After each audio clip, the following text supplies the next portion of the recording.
안녕 식구들, 안녕하세요 여러분. 더 나은 일상을 위한 필수 개념 전해드리는 개념 있는 키입니다. 여러분, 벌써 10월입니다. 그리고 2022년이 100일도 안 남았어요. 썸네일에서 보셨다시피 이제 연말정산 준비를 슬금슬금 하셔야 됩니다. 제가 오늘 영상을 올리고 나서 이제 11월 초에 그 다음 연말정산 영상을 올릴 거예요. 그래서 이 영상에서는 제가 11월 영상을 올릴 때까지 여러분들이 꼭 하셔야 되는 숙제를 하나 드릴 거고요. 그리고 2022년 귀속 연말정산부터 달라지는 것들이 있습니다. 그 내용들을 간단하게 정리를 할 거예요. 희애님, 저는 이번 연말정산이 처음이에요 하시는 분들은 걱정하지 마세요. 제가 이미 만들어둔 연말정산 영상이 굉장히 많아요. 재생 목록에 연말정산 따로 모아두었으니까 제가 11월 영상 올릴 때까지 그 영상들을 쭉 보시면서 개념 정리하시면 11월부터 따라오시기 쉬우실 겁니다. 그럼 여러분들의 13월의 월급 연말정산 100% 돌려받기 프로젝트를 위해서 올해의 연말정산 첫 번째 영상 시작합니다.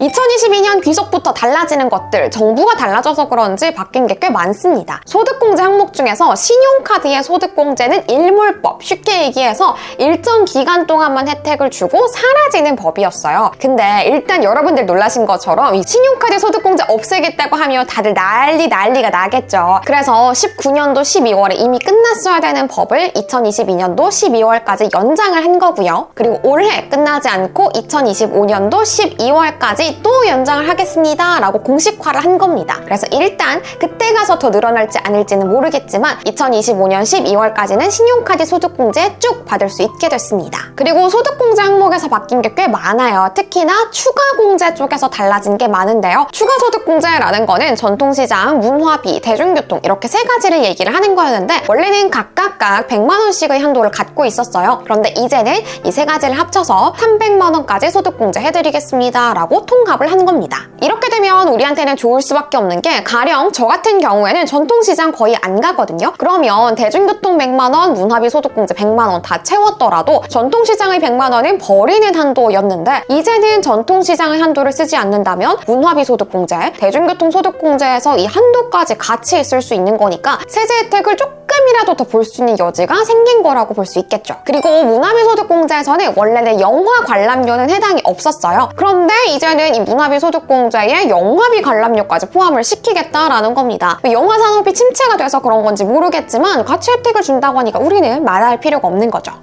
그리고 기본 공제 한도도 조금 달라졌습니다. 기존에는 소득을 기준으로 총 급여액이 7천만 원 이하라면 최대 300만 원까지, 7천만 원에서 1억 2천만 원의 총 급여를 받는 분들은 250만 원, 1억 2천만 원을 초과하는 사람은 200만 원, 이런 식으로 3개의 구간으로 나뉘었었는데요. 이제는 2개의 구간으로 바뀝니다. 7천만 원 이하의 총 급여 소득자는 최대 300만 원까지, 7천만 원을 초과하는 분들은 250만 원까지, 이렇게 좀 더 간단하게 바뀌었으니까 7천만 원을 기준으로 이하냐, 초과냐, 이 두 가지 항목만 나뉘어서 보니까 헷갈릴 일이 좀 줄어들겠어요. 그리고 월세 사시는 분들이 환영할 만한 소식이 하나 있습니다. 월세 세액 공제가 원래는 12% 혹은 10%였는데 이제 15% 혹은 12% 이렇게 조금 상향이 되는 걸로 바뀝니다. 기존에는 총 급여액 5,500만 원을 기준으로 5,500만 원 이하의 소득자들은 최대 12%까지, 5,500만 원을 초과해서 벌이를 하고 계시는 분들은 최대 10%까지 이렇게 세액 공제를 적용을 해줬었거든요. 그런데 이제는 각각 15%와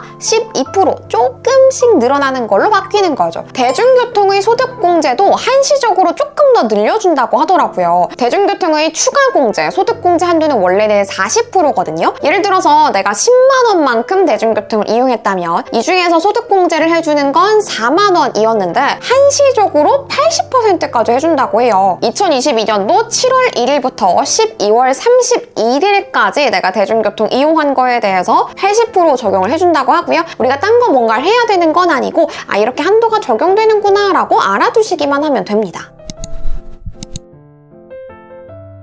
자, 이제 숙제 드릴 시간입니다. 제가 11월 초에 다음 연말정산 영상을 올릴 건데요. 그때까지 여러분들이 해주셔야 되는 것들, 남은 기간에 어떤 어떤 지출 수단을 이용할 것인지에 대해서 정하셔야 됩니다. 이게 무슨 말이냐면 앞으로 남은 기간 동안에 10월, 11월, 12월 이 3달 동안에 신용카드를 쭉 쓸 것인지 체크카드를 쭉 쓸 것인지 현금을 일부러라도 쓸 것인지 이런 소비 수단, 지출 수단을 이제 정착을 좀 하자라는 얘기예요. 이 개념들을 확실하게 이해하기 위해서 제가 재생 목록에 모아놓은 연말정산 영상들 꼭 보시고요. 보셨던 분들도 복습 삼아 보시면 더 이해하기 좋으실 것 같아요. 우리가 신용카드 등 소비 금액에 대해서 신용카드, 체크카드, 현금 영수증을 통해서 소득공제를 받는 건 본인 총급여액의 25%를 초과하는 것에 대해서 적용을 받는 거예요. 제가 총급여액 4천만 원을 받는 사람이에요. 4천만 원의 25%는 1천만 원이잖아요. 그러면 1천만 원을 초과하는 돈에 대해서 소득공제를 해주겠다라는 거니까 4천만 원을 벌지만 연 1천만 원도 쓰지 않아요. 그렇다면 안타깝게도 이 신용카드 등 소비 금액에 대한 소득공제는 받을 수가 없는 거예요. 1천만 원을 초과하는 돈이 없는 거니까요. 하지만 제가 이제 어느 정도 소비도 펑펑 하는 사람이어가지고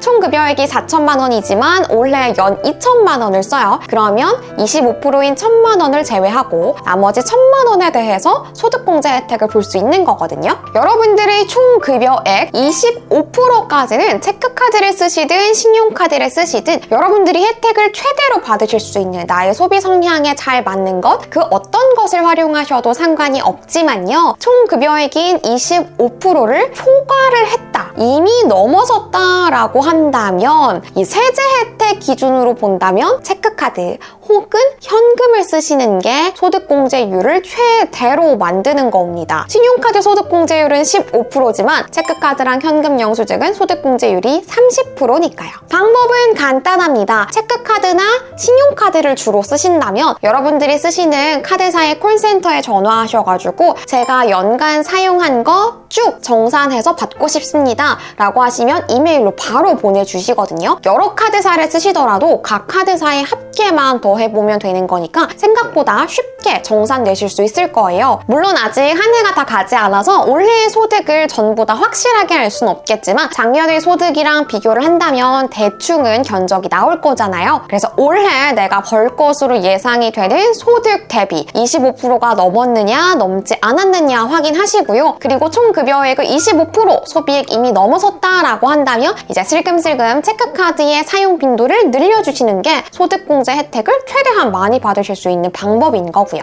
희애님 근데 저는 카드를 거의 안 쓰고 현금을 씁니다 하시는 분들도 계시겠죠. 혹시 현금 영수증을 하지 않으셨다면 확인하실 수 있는 방법도 없고 소득공제 혜택을 받을 수가 없어요. 하지만 현금 영수증 꼬박꼬박 잘 하셨다면 홈택스 홈페이지를 통해서 내가 연간 사용했던 현금 영수증 내역들 쭉 확인하실 수 있으니까 요걸 통해서 내 총급여액의 25%를 넘게 썼는지 아닌지 확인을 해보시고 앞으로의 소비 수단은 어떻게 하면 좋을지 결정하시면 되겠습니다.